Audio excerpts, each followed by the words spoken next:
Distractions can cost you your purpose, and that's a hard truth. In the Old Testament, the Israelites were delayed into their promised land because of their disobedience. Now, God, his love didn't change. His desire to bring them into him didn't change. His desire to even give them the promised land didn't change. But we see over generations, the Israelites continued to be a hard people, no matter what they saw, no matter what God did, no matter how good he was, no matter how he spoke to them, no matter how he gave them revelation, and they still did what they wanted to do, much like us today. And so what happens? God continues to try to restore them. And yes, there was a phase of punishment, some may say, or a hard time, so that they can have remembrance. And then there was restoration and there was hope. There was never just punishment.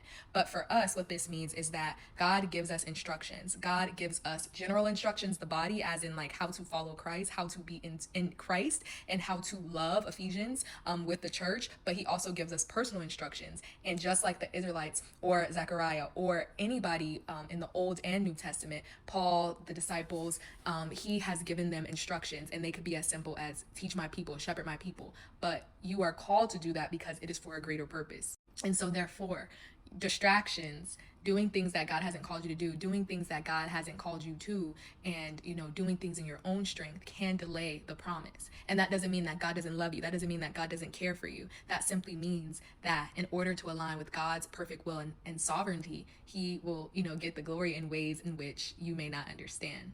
And if you never have that revelation or that perception, you may go your life without seeing the fruit of the promise, because there is a prerequisite to that.